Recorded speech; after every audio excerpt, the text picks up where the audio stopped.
Production funding for Flying Squirrels Insider is made possible in part by Secure Testing Services, providing 24-hour on-site drug and alcohol testing for businesses. and by Clean water is one of our most valuable resources. Conserving it should be all of our responsibility. Remember every day to make every drop count. Wash full loads, take shorter showers, turn off your faucet. Water, use it wisely. Let's commit to conserve.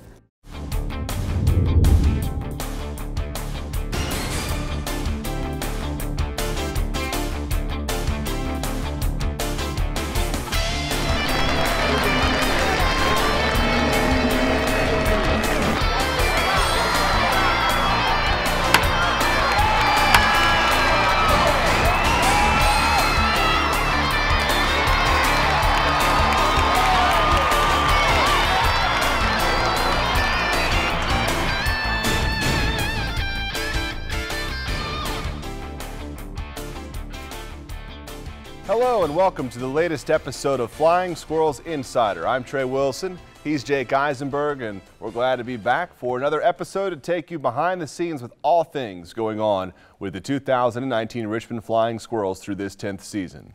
Utility Buddy from the City of Richmond Department of Public Utilities makes us aware that rain that falls on hard surface areas can pick up pollutants and carry them to Richmond's waterways without being treated.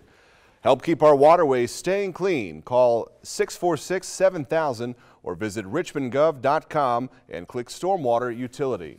Text to win free Flying Squirrel stuff. Text FSI to 63975. Message and data rates apply. Mobile services provided by Opt-in Technologies. Jake, we're back home. The Flying Squirrels have been on the road a bit and kind of a new look team with some big time prospects who have been added to this Flying Squirrels team of late. Yeah, it felt like at the beginning of this season it was, when are these guys going to come? We knew that they were in San Jose, we knew they were in Augusta, and we thought that they might get to Richmond at some point this year, and now they've arrived. The Flying Squirrels have added the #2 overall draft pick from the 2018 draft, one of the top prospects in all of baseball, and we'll start with him. It's Joey Bart. He's a sensational player, and there's a reason why he was the #2 overall pick in last year's draft. He's also the #2 catching prospect in all of baseball. He's a guy that the Giants see as the future of their franchise, really the heir apparent to Buster Posey at the big league level. He's the highest draft pick in Richmond Flying Squirrels history and one of the highest ranked prospects that the Flying Squirrels have ever had in their history. He hit his first AA home run in Bowie, and it was not cheap, 421 feet. Yeah, no, he got all of that one. I think he took down some trees in the forest behind the left field fence up at Prince George's Stadium. Along with Joey Bart, the Flying Squirrels, Joey Bart's the #1 prospect for the San Francisco Giants, and the Flying Squirrels have also added the Giants' #2 prospect in Heliot Ramos. Youngest player ever to play for the Flying Squirrels. The first teenager made his debut when he was just 19 years old, 336 days after being 19 years old to be exact. But he's shown off some similar power that we saw from Joey Bart in Bowie. His first home run of the Diamond went off the scoreboard. That doesn't happen at the Diamond all that often, especially from a 19-year-old. You talk about the youth. He's the second youngest player in the Eastern League at all this season. Harrisburg's Luis Garcia is the only one who's been younger, and the first teenager in Richmond Flying Squirrels history, and also the #2 prospect for MLB.com and Baseball America's Giants top prospects ranking. He's been impressive so far. And then we talk about a new pitcher for the Flying Squirrels, another member of this wave of prospects up from San Jose, 6'11" right-hander Sean Hjelle. Yeah, let's say that again, 6'11". If and when Sean Hjelle makes the big leagues, he would tie John Roush as the tallest player in Major League Baseball history. So we've got now the highest drafted player ever in Flying Squirrels history, the youngest player in Flying Squirrels history, and the tallest player in Flying Squirrels history. One round after the Giants took Joey Bart with their first-round pick in 2018, they took Sean Hjelle, and he's been one of the best pitchers in the entire organization this year. Sean Hjelle is a former SEC Pitcher of the Year at the University of Kentucky. He comes in as the Giants' #6 prospect according to MLB.com. And, well, he made his AA debut for the Flying Squirrels about a week and a half ago. And in that game, he worked 4 scoreless innings to start his day before he ended up giving up 5 runs in the 5th. So still an adjustment period for Sean Hjelle. He's only 22 years old, so plenty of time to get used to AA. But this might just be a preview for him for next year. Yeah, and it's been kind of cool to watch Joey Bart and Sean Hjelle kind of ascend the Giants system together. They both started in Salem Kaiser last year and were able to really develop a good rapport. They moved to San Jose at similar times this year after Hjelle started the year with the Green Jackets, and now we're seeing that tandem again at the Diamond, and that's one that definitely projects to the big league level. And when you look kind of up the middle of the Diamond, Joey Bart behind the plate, Sean Hjelle on the mound, Heliot Ramos in center field, that's a cool thing to consider if you're a San Francisco Giants fan. So the Flying Squirrels now have 3 of the top 6 prospects for the San Francisco Giants. It's Joey Bart, ranked #1 by pretty much all publications, MLB.com and Baseball America, and just about everybody else out there. He's also one of the top 20 prospects in all of baseball, according to Baseball America. The Flying Squirrels also have the #2 prospect in the Giants system in Heliot Ramos, a first-round pick from 2017. They had the #5 MLB.com top prospect in Logan Webb. He's now been promoted up to AAA Sacramento, but it's okay. They replaced him in the rotation with the #6 prospect on MLB.com for the San Francisco Giants and Sean Hjelle. Yeah, there's been some talent on this Flying Squirrels team this year, even if the record doesn't necessarily reflect that. Guys like Chris Shaw earlier this year, Melvin Adone were also in that top 30 prospect rankings. Garrett Williams is considered a top 30 prospect in the San Francisco Giants organization. There are a lot of exciting pieces on the Flying Squirrels teams from earlier months of the season and right now at the tail end of the year. And these three top-ranked prospects, they might just be back to start 2020, so this could be just a preview for them of Eastern League Baseball. Some of the players who've been here all season long, Jacob Heyward has certainly turned some heads this year. He leads the Flying Squirrels in a few different categories. Yeah, he's the team leader in RBIs. He's been a consistent run producer all season long for the Flying Squirrels. He's one of the few guys that has been with the Flying Squirrels throughout the entire year, and he's been able to stay pretty consistent all year. His on-base percentage has regularly been near the top of the league, and he's been doing that. He's been getting on base and also bringing guys off the bases and back into the dugout, leaving the team in RBIs. He's got one of the best on-base percentages in the Eastern League to kind of counter the low batting average, but that's been the case all across the league. Low batting averages have this year, and a big reason for that has been the walks. Yeah, Jacob Heyward has now 68 walks this season. That's tied for first in the Eastern League. He's been a prolific base on balls getter this year, and when it comes to Jacob Heyward, it's been prolific not just in the Eastern League, but also when it comes to Flying Squirrels history. He's now the all-time leader in single-season walks worked. He moved past Mark Minicozzi about a week ago, and he's the only player on that top 5 list not from the 2013 season. That year they must have worked a lot of walks, but Heyward's now in a category all by himself. Yeah, and he's in a category all by himself when it comes to the number of pitches that he's seen in the Eastern League too. He's 5th in the league in the total number of pitches that he's seen as a hitter, but more so, he's 1st in the league in the total number of balls that he's seen as a hitter this year, and well, that leads to a lot of walks. Janeshri Fargas has been, we talked about it from the first episode of the season. Willie Harris said he was going to be one of the most exciting players to watch and an underrated prospect. And as the year's gone on, he's been here all season and he's proven to be one of the best players from April through August. Yeah, early on it was the speed for Janeshri Fargas that immediately stood out. But as the season's progressed, we've seen a little bit of everything else from Fargas. We've seen the arm. He leads the team with 9 outfield assists. We've seen him be able to get on base in some more creative ways with bunt singles. The batting average has been the highest on the team all year, and he hit a home run the other day. He's shown some power that he hasn't shown in previous seasons either. He's been, like you said, the most exciting player for the Flying Squirrels this year. He's hitting .282 in 52 games in the second half. You look through the lens of how bad offense has been in the league overall in 2019, that's pretty good. And the most exciting thing to watch Fargas do is try and steal a base. Oh, and we've seen that quite a bit this season. Janeshri Fargas leads the league in stolen base attempts, and he leads the league in steals. He's got 44 of them in this year, and he's inching closer and running closer to some history too. Yeah, 49 for Kelby Tomlinson's the franchise record from 2014, and he's starting to close in on that mark. On the pitching side, Brandon Lawson has been strong here since the All-Star break. Yeah, 7 consecutive starts of at least 6 innings. He's become the most consistent part of the rotation for the Flying Squirrels in the second half of the year. He's gone 3 and through the .260 ERA over his last 7 starts since the All-Star break. In the bullpen, a member of the Flying Squirrels now for his 3rd season is Tyler Sear, and he's starting to close in on some history himself. Tyler Sear now has 25 saves as a member of the Flying Squirrels. That's only a few shy of Darryl Madej, who's got the single season or the career saves record for the Richmond Flying Squirrels. Sear now has saves in 3 straight appearances, and he's really coming down the stretch, especially with how many close games the Flying Squirrels have been playing. They have been playing a lot of close games. A couple of weeks left. Sear's got a chance to catch that record, and you speak of the close games, 18 of the last 22 games for the Flying Squirrels have been decided by 2 runs or less. Yeah, it's kind of a insane margin to consider how the Flying Squirrels, you know, maybe a couple of bounces go here or there, we could be looking at a completely different record. But when you have a bullpen like the Flying Squirrels have had and a pitching staff like they've had, that makes for a lot of close games. The pitching staff's been excellent. Tyler Sear's been a big part of why the bullpen has been so dominant, especially, like I said, the last 3 appearances, 3 saves for Sear. The pitching has been very strong. 4 or fewer runs allowed in 11 straight games, but the Flying Squirrels have gone just 3-8 in those games. The standings as we roll down the stretch here for this 2019 season, the Flying Squirrels have now been mathematically eliminated from postseason play, and at the top of the league, it's Erie and Bowie in the Western Division who are fighting for this second half division title and a chance to face Harrisburg in the playoffs. As we continue here on Flying Squirrels Insider, we took a trip up to Cooperstown, New York with Flying Squirrels infielder Jalen Miller, who has his own special bit of history in the archives of the National Baseball Hall of Fame. On April 11th, 2018, Jalen Miller and teammate Gio Brusa each hit for the cycle in the same game for the first time in professional baseball history.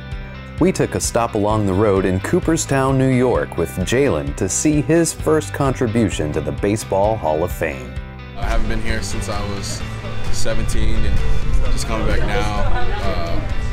Being a professional baseball player and coming back is pretty cool, especially when you can go in and go to the library and see something that you've done, you know, in baseball in there. Just being a part of Cooperstown and just part of the Hall of Fame. Something to dream of growing up. Just have a small part of it right now is awesome. Keeps you motivated, you know, to go out there and play hard every day. It's really a three-pronged mission: honoring excellence, connecting generations, preserving history. For a guy like Jalen Miller, just to play professional baseball is incredible. The odds of actually even getting to Double-A are astronomical. You're one step away from a miracle. I mean, that's really what it amounts to. And then when you look at the Hall of Fame, 232 big leaguers in the Hall of Fame out of 19,500 total, we're literally 1% of the miracle. I mean, these guys are doing something that is just absolutely astounding. You're now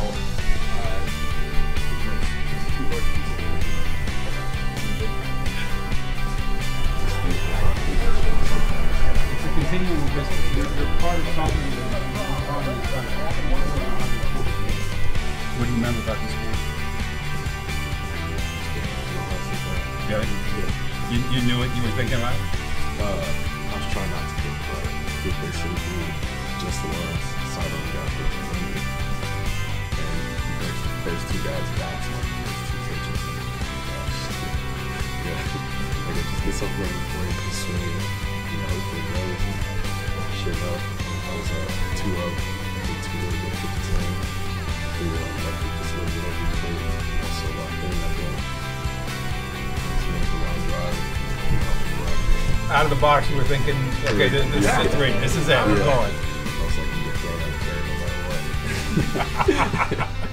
what. It's like every baseball player's dream to have something here, and I think it's pretty cool. You know, you appreciate what you're doing a lot more.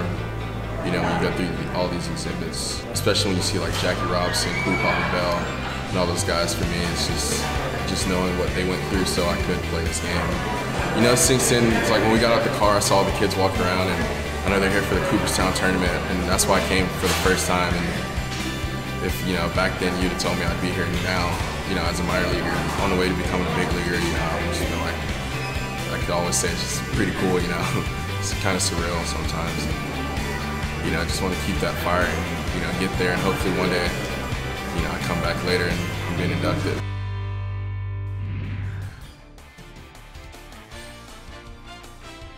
We're back here on FSI Field, and we're joined by Richmond Flying Squirrels outfielder Jacob Heyward. Jacob, thanks so much for coming out and joining us today. Thanks, Trey. Thanks for having me. Yeah, Jacob's been with the Flying Squirrels for all of this 2019 season. It's your first season at the Double-A level, and what's Double-A been like for you so far? It's been a journey. It's been fun. Been a huge learning experience. Just going through the ups and downs and dealing with the atmosphere and the work ethic every day, and dealing with pretty much big league day in, day out. You know, it's definitely fun though. What's it like to walk out there on the field? You know, for you playing in left field quite a bit this season, to jog out there in front of you know, some nights 10,000 fans who are pulling for you. Yeah, it's definitely better than any other stadium in the Eastern League. Probably any other stadium in minor league baseball. It's a different feeling. I think even the away team feels it. You know, when we step out on the field, and it's just great to hear the crowd always screaming for you and rooting for you and cheering for you, so it's fun. It's kind of a little miniature preview of what life would be like playing in front of a major league crowd, right? That's the ultimate goal. Yeah, no doubt, man. I mean, I've been to the College World Series, and I would say this is probably the closest thing that I've been to the College World Series, and that's pretty exciting. They say Omaha, you went to the College World Series, you played for the University of Miami, and you guys had a pretty good run. You came through with some big moments as well in your College World Series trip. What's Omaha like for people who've never been? Because they say you can't really describe it. Yeah, I can't describe it, man. Sometimes it's a blur, and sometimes it's not. I really look back at it, and I can't even believe I was there, because we're so focused on winning. And but it's fun, man. The people there are great. The fans are great. The atmosphere, ESPN, everybody does a great job for you and treats you like superstars there, so it was great. Here in 2019, you were selected as an Eastern League All-Star. There were a lot of your teammates who were in that game as well, and of course we hosted it in Richmond. So what was it like to play in the Eastern League All-Star game, to be selected as an All-Star, but also to get to do it at the Diamond with a bunch of your teammates, your Richmond teammates, and in front of the hometown crowd? It was awesome. Coming up to the plate, and they say you're Richmond Flying Squirrels, Jacob Heyward. I mean, everybody knows that's your hometown guy. Being able to hit a home run in that thing was amazing. I had my family there. I had so many family members there, and then just being there for the fans and doing it for the fans. I feel like they've done so much for me, and sometimes they don't see me as into showing it back to them as much as on the field because I'm so focused on the game. But to do that, it really felt good to do that for them, and it was definitely an honor to be out there for them. Now, the Diamond can be a little bit hard to hit the ball out of. It's not really friendly for home runs. But on the biggest stage of the season, you got into one, drove a home run over the left field wall in the 2019 Eastern League All-Star game. Did you know it off the bat? I know I put a good swing on it. I mean, I know I have good enough power to get it out with an easy swing, but still at the same time, you never know. So I really wasn't worried about getting a double because it was an All-Star game. I was like, if he catches it, I'm just chilling. I'm just going to go right back to the dugout. So I was going to take my time, and I saw it, and I was happy it went out. Now, in that All-Star game, you homered. The Western Division ends up winning. You and your Flying Squirrels teammates were some pretty major contributors in that All-Star game win, but you came away with the Eastern League All-Star Game Most Valuable Player Award. What did that mean for you? Just honor. It was an honor. There's so many good players out there, and to do that in front of the hometown was great, and to do that in front of my family and friends who traveled to see me and visit me and show their love was great. It's just an honor, and it was fun. We're talking, of course, with Jacob Heyward of the Richmond Flying Squirrels, an outfielder playing his first season with us in Richmond this year. And Jacob, this season for you on the field in the regular season games, the games that count in the win-loss columns, you've been leading the team in runs driven in this season. You're the RBI leader on the team this year. What do you think goes into driving in runs, to trying to get runners in? Sometimes it's giving yourself up for the team in certain situations. Sometimes I'm trying to get a runner over in certain ways when I know I'm not feeling too hot at the plate. But it ends up being a hit or something like that. I don't know. It's everything. The consistency of having players on base for you to get runs in. You know, I'm in a spot usually where there's always going to be somebody in front of me on base. I got guys like Jalen Miller and Janesui Fargas stealing bases and getting to second or stealing third base with less than 2 outs. So it definitely makes it a lot easier for me. Just focus on putting the ball in play and making more contact to get the run in. Now, another big part of your game this year has been walks. We're going to talk some more about that a little bit later as this episode of Flying Squirrels Insider continues in just a bit. First, we're going to take a trip over the Diamond and talk about some of the great eats we've got in Funville in 2019.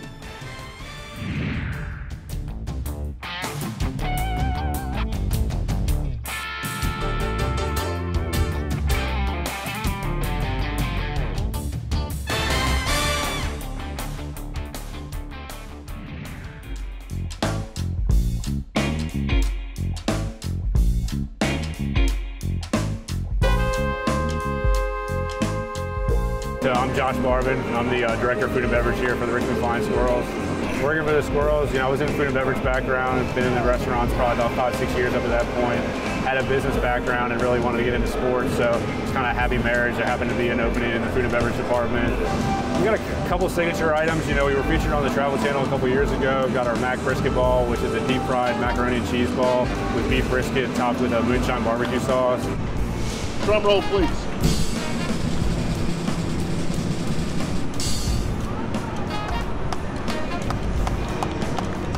amazing what Party will do to get any type of moonshine in the system. We've got a couple different hot dogs, specialty hot dogs. It's got a Bacon Me Crazy hot dog. It's got bacon done in 3 different ways on the hot dog, bacon jam, a slice of bacon, and then crispy bacon over the top of that as well. You know, always trying to mix it up, create some new menu options that we have here. We've got a Philly cheesesteak egg roll that we got featured in another concession stand. Goat cheese and honey burger, a lot of different kind of options to feature at the ballpark. Favorite thing to eat at the ballpark is probably our curly fries, our squirrely fries as we call them, with the chili. Our chili is a really good option. It's just a kind of a good ballpark staple. I definitely think it's a much different setting than in a restaurant or anything like that. I mean, you got a lot of more open air, a lot more things to think about, ways to cook or less ways to cook at this point. You know, we try to provide the same quality of food that you're going to get at a restaurant. You know, there are a lot of different aspects of minor league baseball. It's the baseball on the field, it's the promotions that we do, it's the giveaways that we have, but it's also the food at the ballpark. You can't just have your staple hamburgers, hot dogs anymore. You got to kind of draw the crowd out here for the specialty items on the food menu and stuff like that as well. We've got a couple different desserts that we do really well here. So we've got our funnel cake. Funnel cake is just a staple. It's always a real good option here at the ballpark. We've actually got our acorn bowl, which is ice cream with fried donut holes in that as well. Those are really good. And then we do also a deep fried PB&J. So we take our funnel cake batter, drop a uncrusted peanut butter and jelly sandwich in there, and then drop that in the deep fryer and fry that up so it's nice and gooey in the middle. It's awesome. Beer situation, I think we got one of the best beer options here at the ballpark. You know, with all the local breweries that we have around here that we get to pull from all the great beers that they have. I mean, we've got 2 dedicated areas to craft beers alone that really have great options from all the different breweries. I mean, the biggest lines that you can think of from Ardent, Hardywood, Legend Brown, all that type of stuff. So there's always an option for somebody here at the ballpark for beer, whether it's domestic or craft option. With the food culture that's been in Richmond now since I've been here, the beer culture that's here now, you know, we have to keep up with those trends because while we're not directly competing with those breweries and restaurants, essentially we are, because, you know, they're drawing people out at night, you know, for a meal or drawing them out there to have a beer and stuff like that. But we have to keep up with those trends and make sure that we have those local options as well to kind of bring that demographic into the ballpark. I mean, that's how we have tried to tailor this to be like a microcosm of Richmond and just encompass all the different aspects of it, trying to kind of tie it all together, bring everything together, create some synergy here at the ballpark.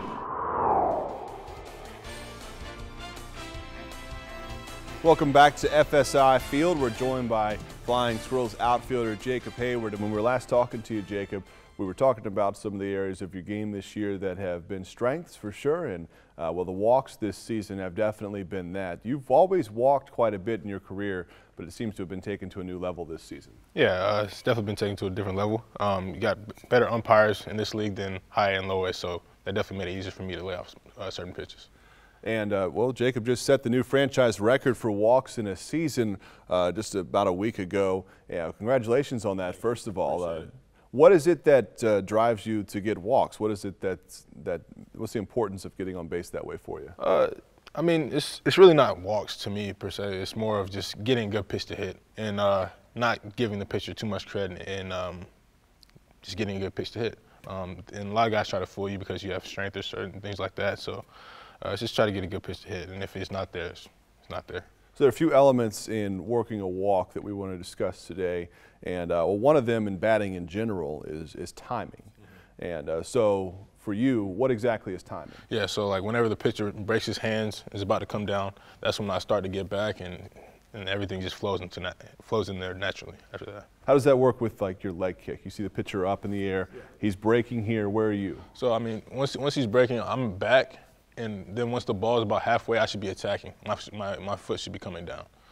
Another part of this, of batting in general, again, is pitch recognition. And pitchers have a lot of different pitches that they work with. You've got the fastballs, curveballs, sliders, changeups. At what point, once we're getting here, you know, what are you looking for to pick up what the pitch is, and at what point are you usually having a grasp of what that is? Usually, I mean, for me, I'm always looking fastball, and I adjust to anything else. But once you see something, you usually pick it up halfway, or sometimes if it's a curveball, you pick it up out of the hand, just popping up out of the hand. Or if it's a slider, you can see it kind of halfway of the spin.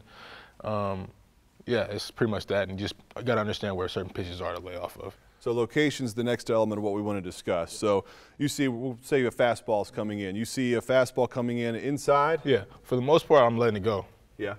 To me, it's not a good pitch to hit, and it's harder for guys to throw inside part of the plate for strikes. Because you see a fastball coming away? For away, I'm swinging. I'm getting a good swing off because that's either something I can get my arms extended, and then it's usually going to be either outside, sinker is going to come back over the plate, or just tail off a little bit, and I can handle that. A slider, right? Coming to the outside edge of the plate. If it's outside edge of the plate, I'm just letting that go. I'm only seeing sliders or breaking balls just start middle in to me, so I can see more of the plate. Curveball up here, right? If it's hanging, yeah. If it's hanging up here, it's right. by. Yeah. Let's see some pitches come in and see how your strike zone awareness is looking tonight. Got that one right over the plate. All right. That one's outside. We're laying off of the one outside. Breaking ball going away. That one's coming in. Yeah, getting a little on the hands. That's something to drive, though. That's a little in. A little bit inside. Okay. A little in too. He's got a 3-ball count now. And that was out over the plate. No walks this time, but he's got an opposite field double. Yeah. Jacob, thanks so much Appreciate for joining it. us, man. Thanks for Trey. coming and teaching us a little bit today. Thanks to my partner, Jake Eisenberg. Thanks to our entire crew helping us out here, and thanks to you for tuning in for this week's episode of Flying Squirrels Insider. Plenty more coming up on the next episode, last episode of the season, and a couple more games of the Diamond, so come out and join us at the ballpark soon. Thanks so much. We'll talk to you again in a couple weeks.